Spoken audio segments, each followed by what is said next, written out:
الشمس العشية مهيلة غيب الله رفقا.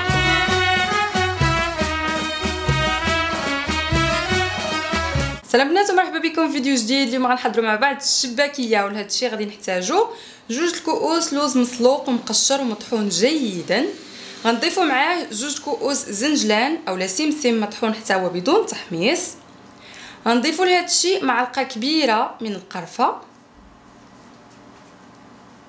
وغنضيف عليهم ملعقه كبيره حبه حلاوه او بذور الشمر، ومعلقه كبيره نافع او ينسون.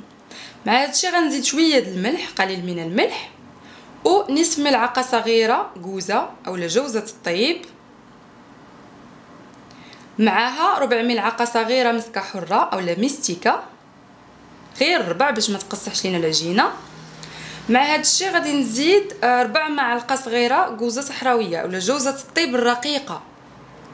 مع هذا الشيء غنزيد واحد القليل من الزعفران الحر الشاعره باش تاكدوا انه حر، والقليل من الملون الغذائي.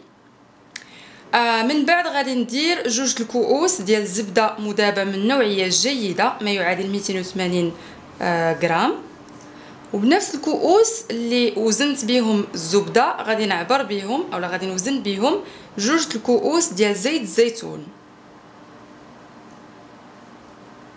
من بعد خديت ربع كاس صغير ديال الخل ما يعادل 40 مليلتر، وجوج صفورات البيض، جوج اصفر بيض.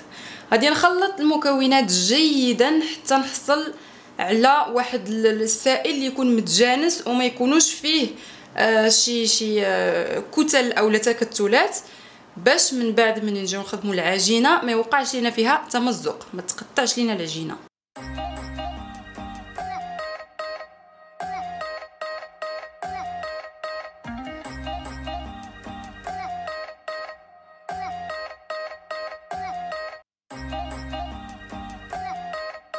جوج كيلو دقيق يكون ممتاز، ومعاهم ضفت جوج اكياس من خميره الحلوى، كل وحده فيها 8 غرام، خميره كيماويه ليست خميره المنزل، ماشي خميره الدار، خميره كيماويه. وغادي نحاول هنايا نجمع المكونات، نحاول نجمع العجين.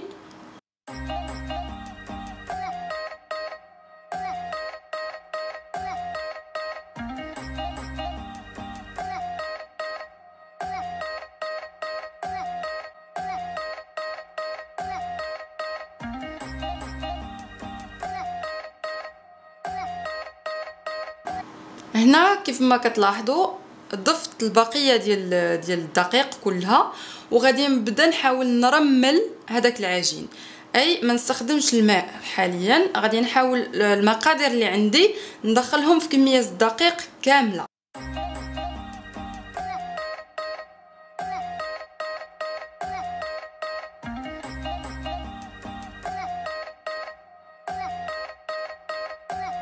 من بعد ما نحسوا ان الدقيق كامل توزع علينا على بقيه المقادير، في هذاك الوقت غادي ناخذوا الماء الدافئ وغادي نبداو نضيفوا فيه قليلا قليلا اي شويه بشويه ونخلطوا. البنات خاص العجينه، لازم العجينه تكون متماسكه، يعني في الاول كتكون قاصحه لانها خاصها تخدم، وغادي طلق لينا ديك العجينه من بعد في واحد العمليه ديال الدلك اللي غادي نوري ليكم. كيف ما كتلاحظوا معايا العجينه صعيبه انها تخدم او تدلك لانها فعلا صلبه. من بعد انا باش نسهل عليا المأموريه قسمت العجينه الاولى الى قسمين، لان هذيك الكميه اللي كانت عندي ديال المقادير كثيره بزاف على انني نديرها في هذه القصريه هذه. هذا علاش قسمتها، هذا هو النصف الاول درتو على جوج ودلكتو باش نتحكم في الدلك ديالو، ودرتو في اكياس بلاستيكيه وغادي نحتفظ به، وغادي نغلق عليهم باش هكاك غادي يرتاحوا.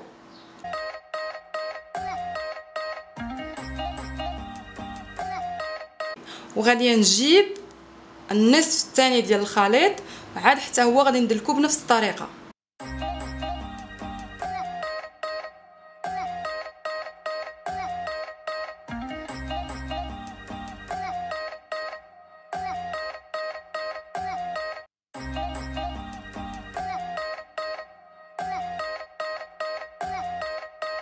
من بعد كيف ما كتلاحظوا معايا هذه هي العجينه كامله، عطاتني 4 الاقسام، كل ربع يعني بحال كل نصف كيلو درتو في ميكا لوحده.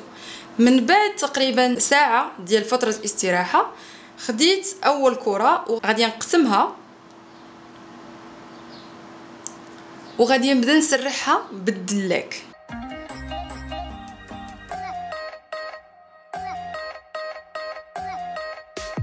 هاد العمليه البنات مهمه جدا لان هي اللي كتكمل لينا الدلك ديال الشباكيه.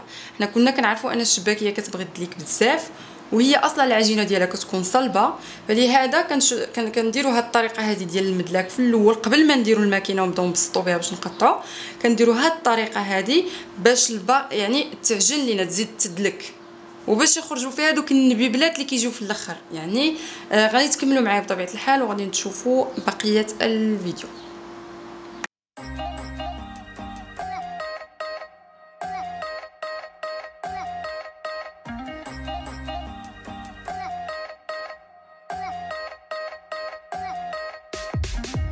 دابا غادي نقسم الكره الاولى اللي درت الى 4 الاقسام وغادي نرجع نحتفظ بهم في الكيس البلاستيكي. غادي نكرر هذه العمليه بالنسبه للكرات كاملين ديال العجين حتى ننتهي منهم كلهم يدوزوا بالدلاك ونقطعهم شرائط ونحتفظ بهم بالاكياس باش تزيد كيف ما قلت العجينه ترخف لينا وتساعدنا في التبسيط ديالها. هنا غادي نكمل اخر قسم وغادي نرجع عندكم. بالنسبه للتشباك ولا الطلق ولا التقطاع، هنايا في الاول كناخذ الشريط كندوزو في الرقم الكبير ديال الاله ديال التسريح ومن بعد كنديرها في الرقم 3، يعني خاص الشباكيه تجي رقيقه. من بعد دابا غادي نقطع، كنحسب 4 الاشرطه وفي الخامس كنقطع، يعني 1 2 3 4 5 نقطع، 1 2 3 4 5 نقطع. دابا بالنسبه للتشباك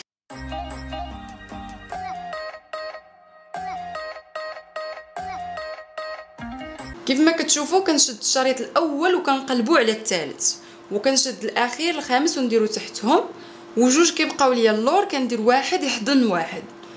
كنشد هذوك الجنيبات اللي كيبقاو جوج خارجين كنقرصهم اللور وكنقبض الودينات ديالها الفوقانيين باش كتجيني مقاده. نكرروا العمليه، الاول مقلوب على الثالث بجوج بيهم الخامس تحتهم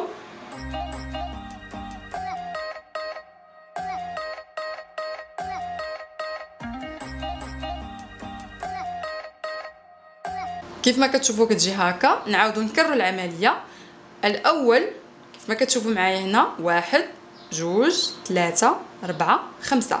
واخا هذه عوجه يعني شويه ما مقاداش ولكن ماشي مشكل حتى هي نحاولوا نصوبوها. الاول فوق الثالث والخامس تحت منهم، الجوج اللي على برا واحد كيحضن لينا واحد، كنجبدوا شويه نوسعوا كنقلبوها نشدوا هذوك جوج ودينات اللي كيبقاو خارجين لينا اللور وكنقرصوا الجناب وكتجينا بحال هكا. بنات بالنسبه للتشباك يعني هذاك الشيء كيبقى كل واحد واش كله بحرو، كل واحد والحاجه اللي كتجيه سهله في اليد. دابا غادي ندوزو للقلي. كيف ما كتشوفوا معايا هنا دايره نار هادئه وغادي ندير 2 اطرو ديال الزيت، 2 لتر من الزيت. غنخليه حتى يسخن تماما بحيث نرمي شباكيه وحده وتطلع ما تبقاش هابطه لتحت.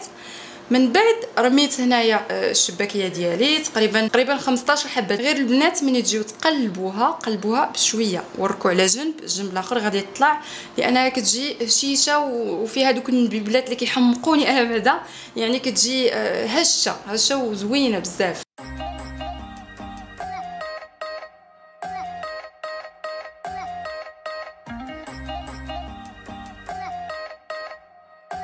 هنا غادي نصفي يعني الشباكيه مزيان ما يبقاش فيها الزيت، نصفيها في هذيك القطاره ومن بعد مباشره غادي نوضعها في العسل. كيف ما كتشوفوا العسل سبق لي هنا وحضرته.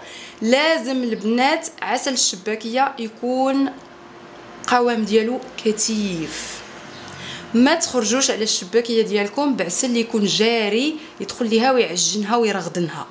العسل لازم يكون كثيف، وانا هنا ما سخنتوش لان بغيتو يشكل ليا فحال واحد الحمايه لديك الشباكيه، يعني هو كيجمد عليها وهي كتجي غزاله. وهذا العسل هذا رائع. اذا بغيتوني نحضروا لكم كتبوها لي لتحت في صندوق الوصف وغنكون اكثر من فرحه انني نحضروا لكم لانه فعلا رائع. من بعد حضروا شي اناء يكون مثقب مخرم وحطوا فيه الشباكيه ستفوها.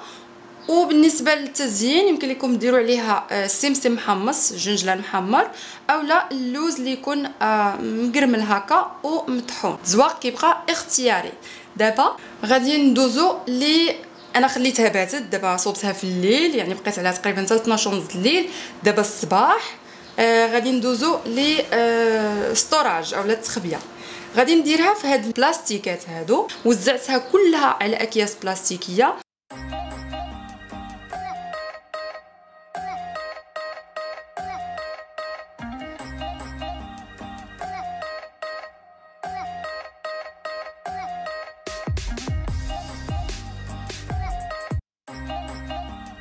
وكيف ما كتشوفوا هنا ديتها مباشره الى المجمد، حطيتها كلها تما. الوقت اللي غادي نبغيها غادي نخرجها بنهار قبل، غنحطها في الثلاجه. بامكانها تبقى في المجمد حتى ل6 اشهر، وبالنسبه للثلاجه تبقى حتى الاسبوع وما يصرى لها والو. هذه هي الشباكيه البنات، كنتمنى ديروها لانها فعلا من اروع والذ واخطر ما يكون. شباكيه غايه في الروعه، كنتمنى تجربوها. اذا جربتوها قولوا لي كي جاتكم، ديروا لايك على الفيديو وكنبغيكم بزاف بزاف بزاف. بسلامه غزالاتي.